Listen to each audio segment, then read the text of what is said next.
right, we are here on the Etowah Blue Devil campus, and I'm going to let this man introduce himself at this time. So my name is Ayers, and I'm the principal at Etowah High School. Mr. Ayers, first of all, congratulations for getting the job. I know you've been at Etowah, so it's not a new place for you, but it's a new position, and we're definitely going to dive into your goals and a look at the future of Etowah High School. But before we do that, let's rewind the clock to your childhood, where you grew up, and what did that look like? Sure. Was actually born in Lawton, Oklahoma in a military family. So structure was always a big deal in my life, especially early on. My mom was an athlete, collegiate athlete, grew up in Holly Pond. Dad grew up in Bluentsville. So after Dad got out of the service, we moved back to Holly Pond. Was blessed enough to go all 13 years of school there, and actually taught 9 years there before I transitioned over here in 2016. Coached 10 years of football while I was over there, coached track, coached basketball, and did a little baseball while I was there as well. That's awesome. It's good to have administration that has been a coach, because you know what these coaches and everything's going through at this time. Talk about Holly Pond and how that town was growing up. I know people from there, and it's a really tight-knit group of people. Yeah, absolutely. You know, it's not that much different than Etowah, about 45 minutes. 100 kids or so different. One red light town. Knew everybody I grew up with. Had a class of 69, 70, somewhere in that neighborhood. Still really tight with a lot of those people that I grew up with. Actually still live not too far from there, just outside of there. And my children still go there to this day. Of course, that, as we progress and they get a little older and our support system changes, that'll change as well. But, just really blessed to grow up and be a part of a community where family was such a big deal. And that school was a family. And it's so much like Etowah in that this school, our whole community revolves around this school. Our community eats, sleeps, breathes Etowah High School. It's not uncommon at all to run into somebody anywhere in Etowah and they want to talk. Whether it's softball, softball girls had a great run, or football, or baseball, or whatever. We're so much alike. We're just 45 minutes down the road. Very similar, obviously. Because, the people I know from Holly Pond echoes everything you just said.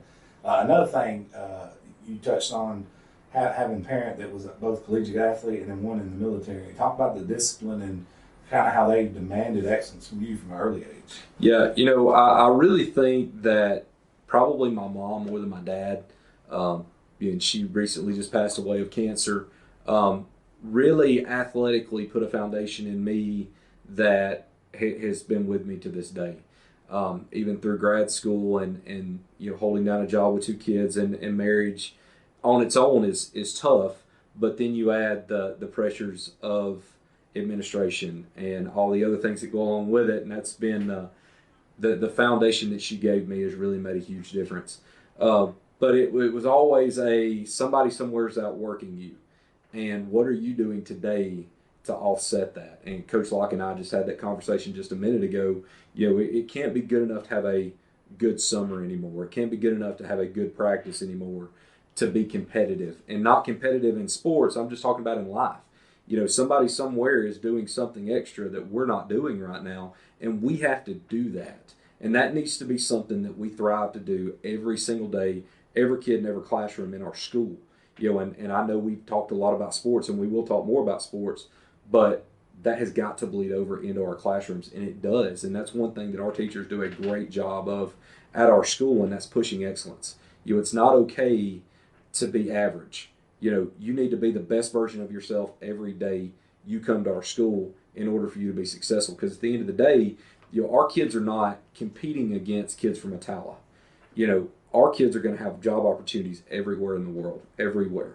I can't tell you the amount of alumni that have come in that work in Huntsville or Birmingham or Atlanta or Nashville or other places, and they're like, my foundation and the footing I got at Etowah High School has helped me to be successful down the line. And that's a testament to our teachers. We've got a great staff.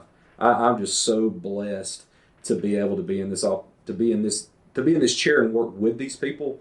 It's just amazing.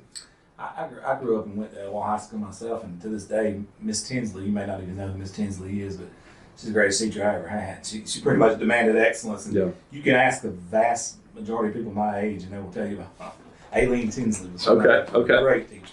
Now, when you first arrived at Etowah, what led you to come here, and how did that all transpire? Sure. In 2016, I finished my master's in 2015 and had started my EDS and knew that I wanted to progress to get my doctorate at the time. Was actually attending the University of Alabama Gadsden Center, War Eagle. I'm an Auburn fan, even though all these pieces of paper say Alabama. But found an opportunity to work in an area in Etowah, which was right next door to Gadsden, where I was already going to be 2 to 3 days a week doing grad school. My wife and I talked about the opportunity, came and sat down with Woody Gullidge, who was actually the principal at the middle school at that time. David Bowman was our superintendent.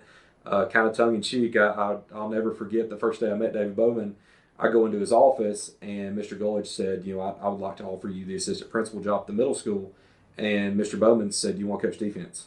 Like he literally asked me if I wanted to be a defensive coach, and I said, I don't think that's how it works. I really think that administration's a calling, and I believe that. I truly do. Teaching's a calling. You never leave being a teacher. If you're in education, you're a teacher.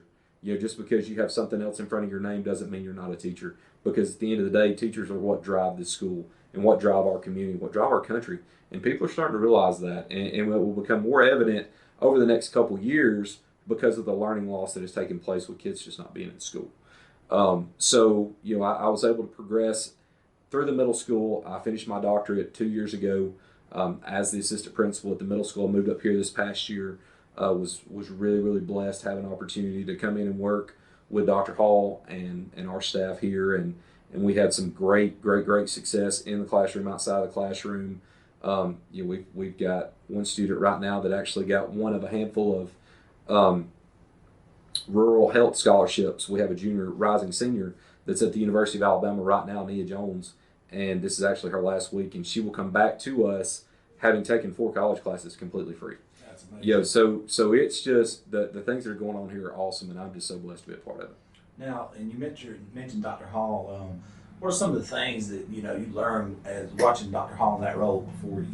Sure. The management aspect of things was what he was really, really good at.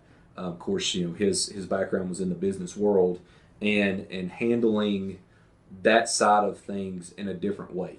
Like I said, Wes Gullidge was the person that initially hired me, and then I worked for Jeff Johnson for 4 years after that.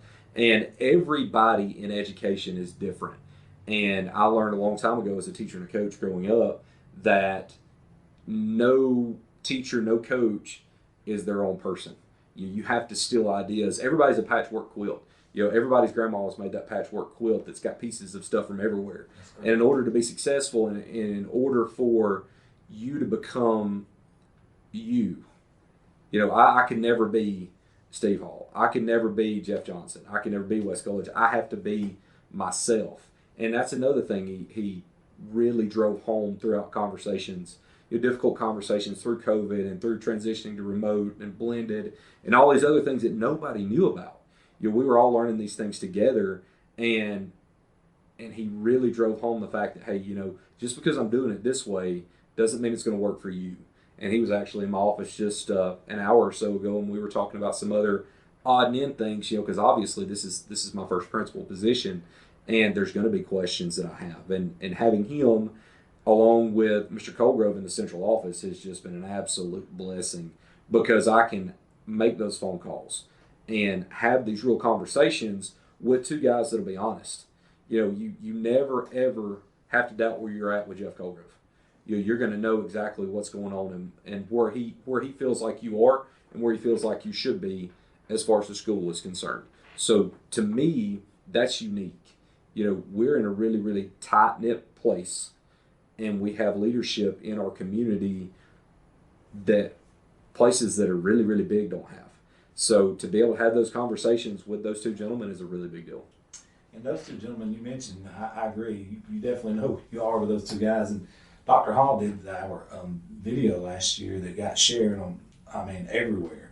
We're talking about COVID protocols for high school football coming up. And Dr. Hall actually, he and I was on the phone here a while back, and he joked that everybody calls him like the COVID guy. Yeah. Because he's the one that broke that message of what it was going to look Absolutely. like. Yeah. You'd be surprised how many people reached out to us about that video. It was just really awesome. Yeah. And speaking of COVID, that's my next thing. I mean, last year was very difficult from administration standpoint, obviously, and it bled over into sports, obviously. But how much different is this off season look like so far? I know you guys work around the clock. I mean, you guys don't get the big break like the teachers, so to speak. But how different has it looked so far for you? So the biggest thing right now is we're planning to be full speed ahead, full school, full speed ahead. We are offering a virtual option this year, which will be extremely limited, and there's an application process. However, our system has offered that since 2016, I'm sorry. So it's always been an option. It's just never been a option that's been used a lot. It's not been utilized. It's not been at the forefront. Correct. It's never been utilized. We will still offer dual enrollment as well. There's some new opportunities that we've taken advantage of through Snead State. Gadsden State is also going to partner with us.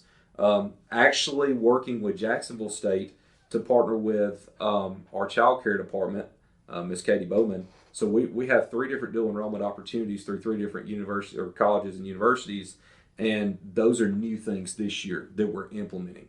But the plan is to 100% come back, put our kids in the classroom, put our teachers in front of them because that's where they learn.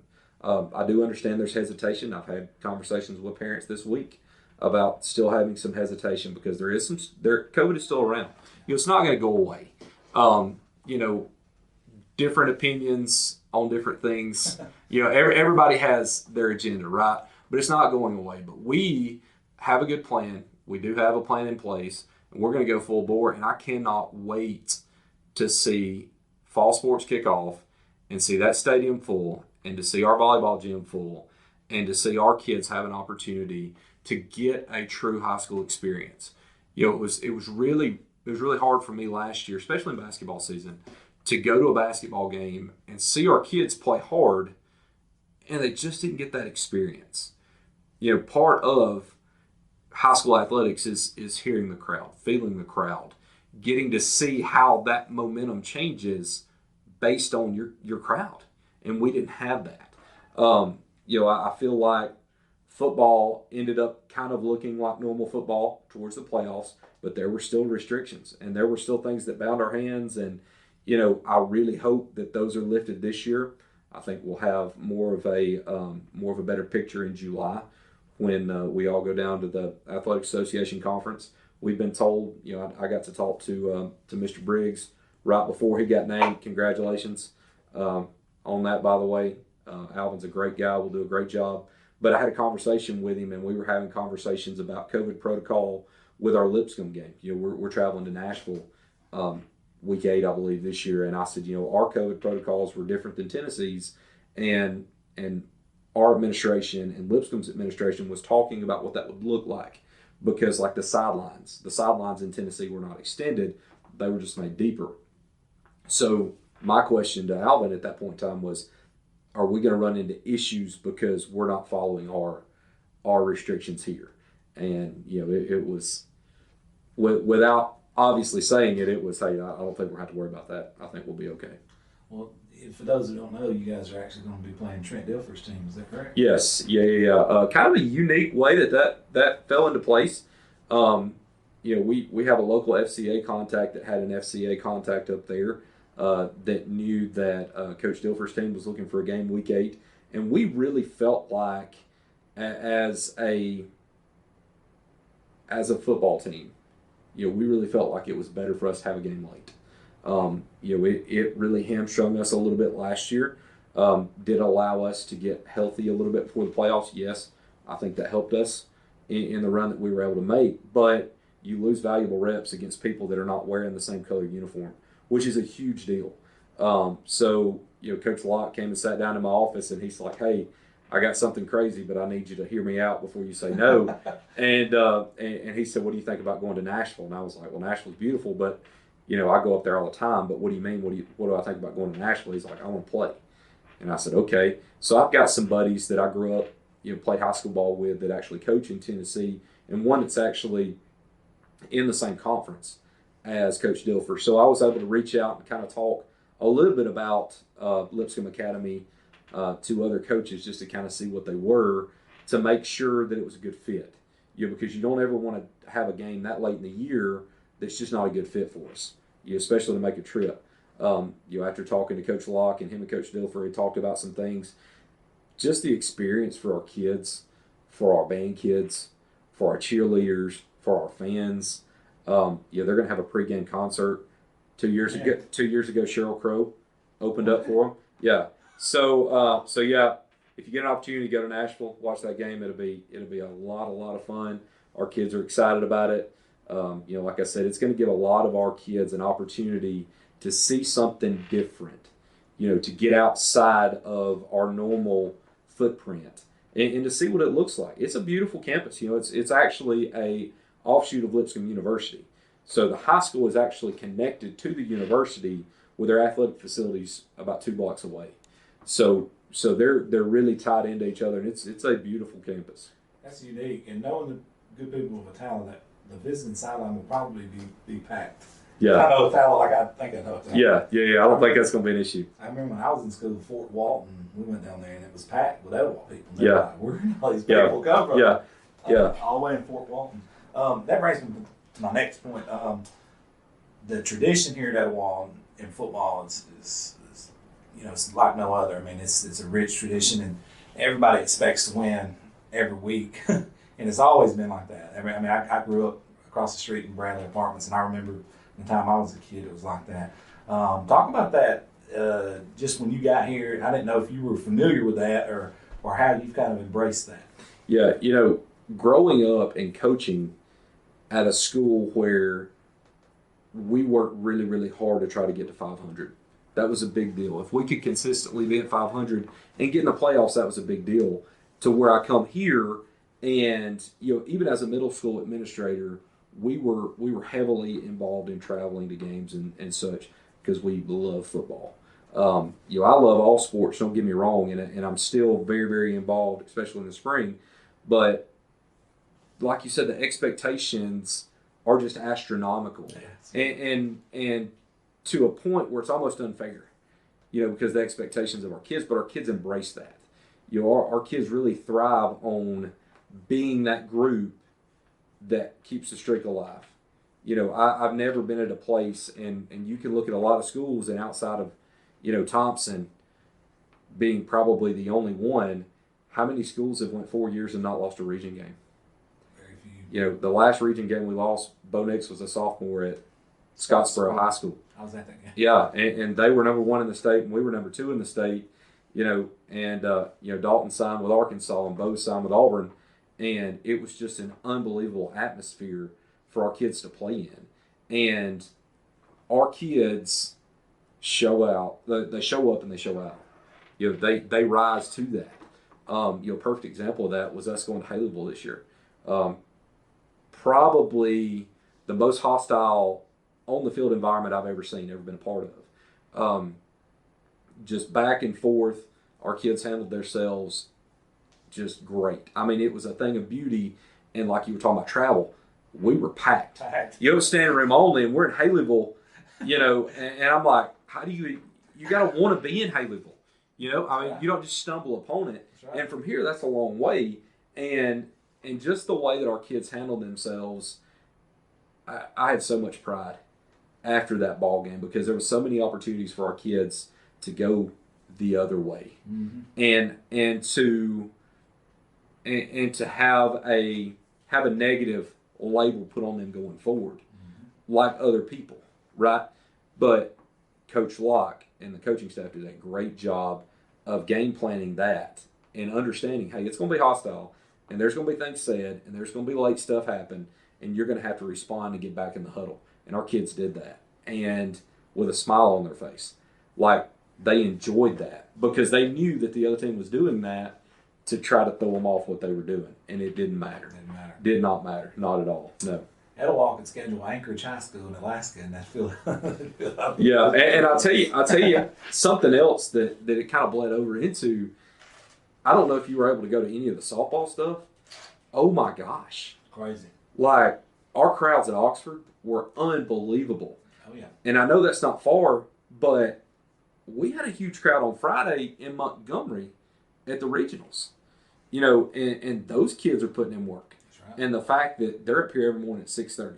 That's right. And they never check up. And not only our girls softball, but our basketball and our volleyball teams all together. And the boys sports are all doing the same thing right now. So we've got a really, really, really good core group of coaches right now that all have the same vision.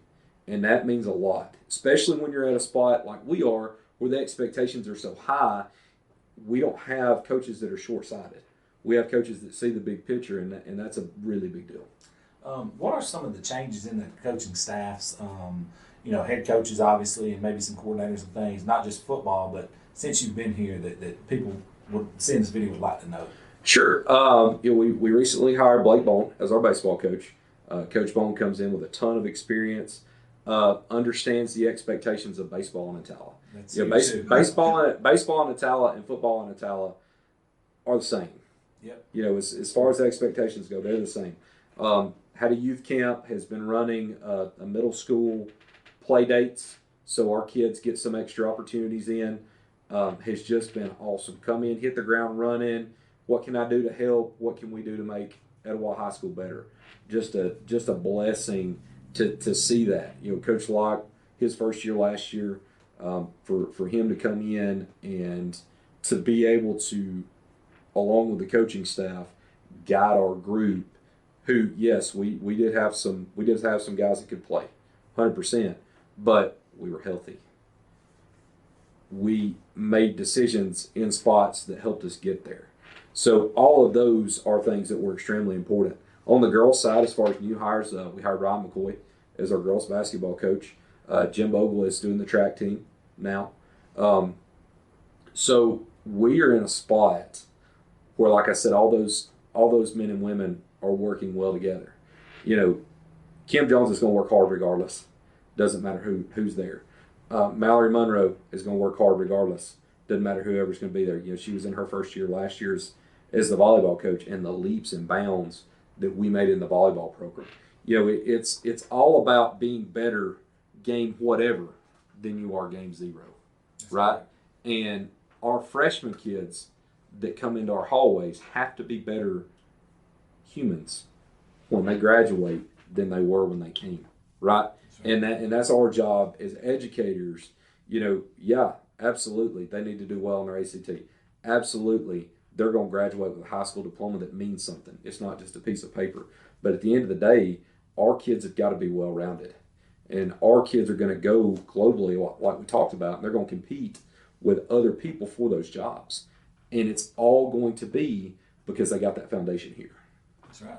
And moving into your old role as assistant principal, Mr. Very familiar face around Etowah and Etowah, Mr. McClendon. You talk about that. Absolutely.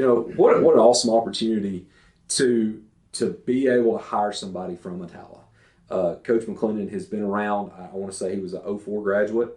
If I remember right, was able to go to Snead and play basketball at Snead. Got to do some GA stuff at Alabama, student manager stuff, and then has been up here coaching and teaching ever since. Has worked extremely hard, has finished his EDS in administration, and is currently working on his doctorate in administration as well. So it's a really big deal to be able to hire that position internally, because as a system, we really are working to build internal leadership capacity. And that's one thing that Mr. Colgrove has done a great job of, and really, really driven that.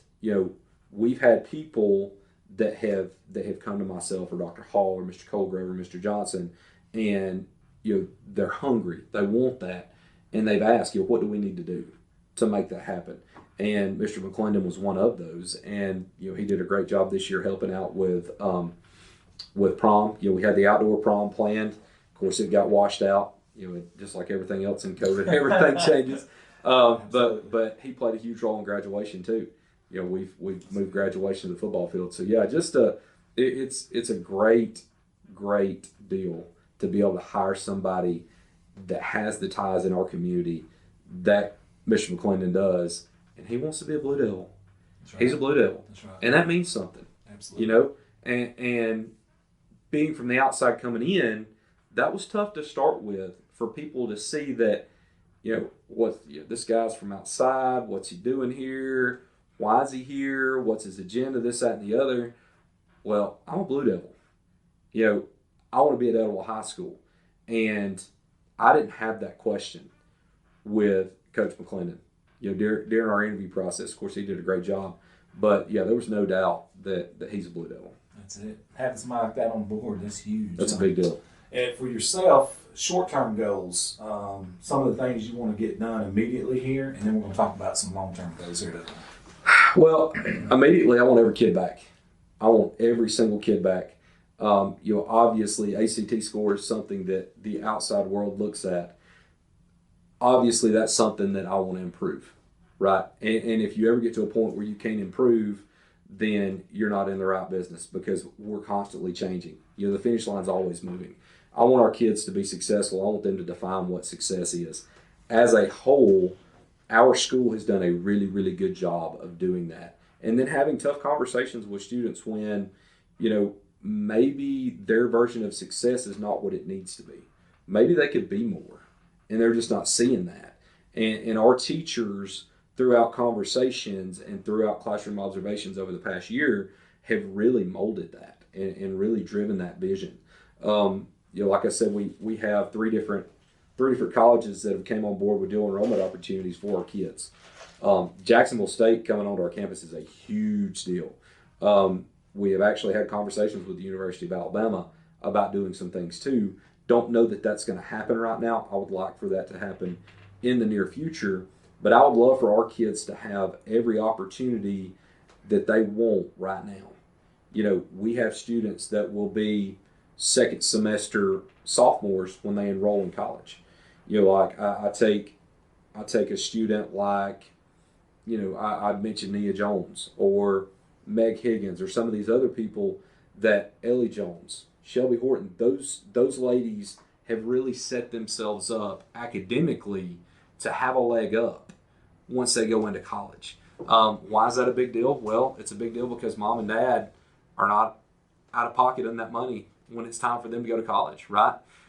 Those ladies are going to be closer to getting to their end goal. We have two ladies in that upcoming senior class that want to be attorneys. So that's a huge deal for them to have that leg up because at the end of the day, they're going to get their undergrad, then they're going to law school. So instead of it being 8 years, it may now be 6 years. That's awesome. So short term, I want to see as a school us grow those programs. I want those programs to really thrive. I want our AP programs that are here to thrive. I want that to be something that our students have pride about. I want that to be something that at the end of the day, our teachers have that opportunity to show off what's happening in their classroom. I think a lot of times as educators, we're guilty of almost being too humble in the classroom. We have teachers that are doing some great things, and we need to do a better job of getting that out there. Our community needs to see what's happening in that English classroom, math classroom, in the greenhouse.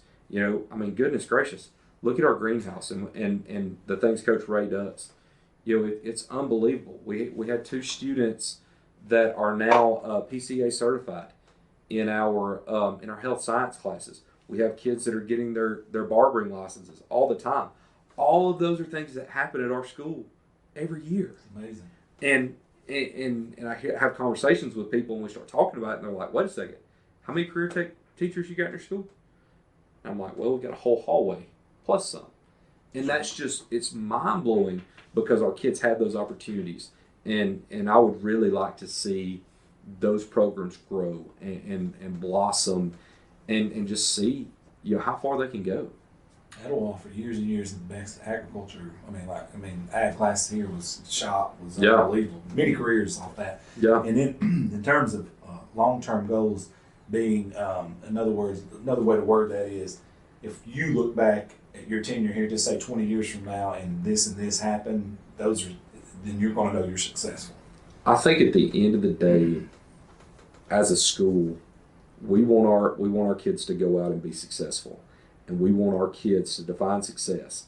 I want our guys to be good daddies. I want our girls to be good mamas. I want them to make an impact in our community. I want them to make a difference, not just get a piece of paper and hang out.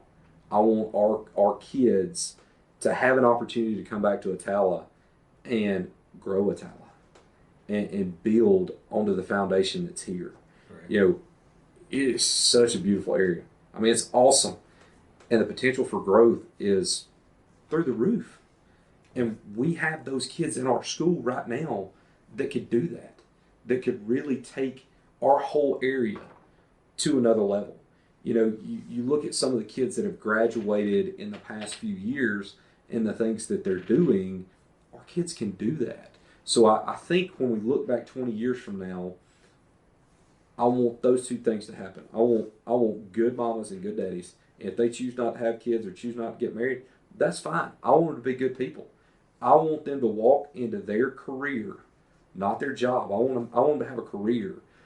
These kids need to have an opportunity to retire and sit on the front porch if they want to. That's awesome. Right? Yeah. I think at the end of the day, sometimes we get short-sighted, and especially as teenagers, we get short-sighted and think, well, it's great because I make X number of dollars an hour. Well, in high school, that's awesome. But what happens when X number of dollars an hour mean nothing when you're paying $4 a gallon for gas? Correct. Right? And I would love, it would make me beam with pride in our school with pride to see kids be successful long term. And to me, that's what a school is all about. You know, yes, we want them to learn math and science and English and history, but at the end of the day, how does that relate to their end goal?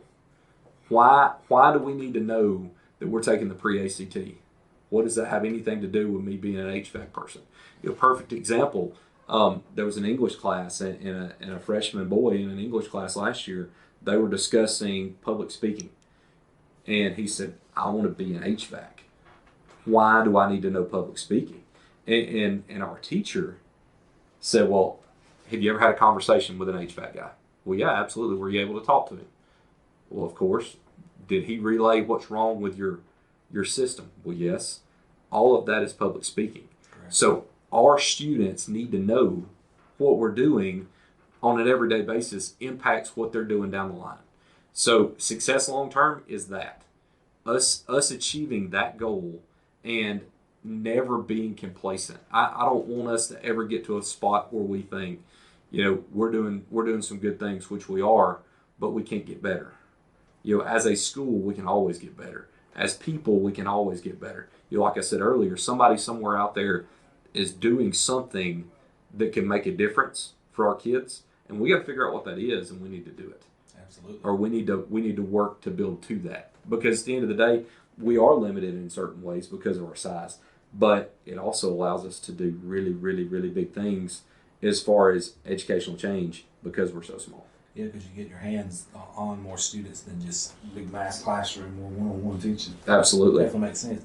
Well, I'm thrilled that you let us come in. We had the opportunity to knock this video out today. I know it's huge, and you had a message that needed to be out there. And this new series we're doing, it gets people who may not be familiar with you to get to see you and your goals and aspirations for Etowah High School. Yeah. So at the end of the day, Etowah is an awesome place, and Etowah City Schools is an awesome place for your kids to go to school. Etowah Elementary with Melissa Moloch leading it. Etowah Middle School with Jeff Johnson leading it. And then I get an opportunity to work here with some of the best high school faculty members I've ever been around, which is awesome. So to kind of wrap it all up, it's a great day to be a Blue Devil. It's always a great day to be a Blue Devil. And anybody that has any questions about anything we're doing here, I'd love for you to call me. Call the school, email me. My email address is on the school website. I would love to have conversations if I haven't met you already. It drives my wife crazy sometimes. Like we go to a softball game and there's a conversation here, and then you go to the next. I love talking to people. That's it. I love talking about our kids and seeing our kids be successful. Like getting to go see Ellie Jones graduate from SLA the other day. Awesome. That was a big deal. Awesome. And the pride that she had in completing that, because that's tough, right? And our kids do that every day here. And it's just such a blessing to get to come to work every day in Etowah. No doubt. I appreciate you so much, and I thank you for having us in. Absolutely. Thanks, Bo. Appreciate y'all.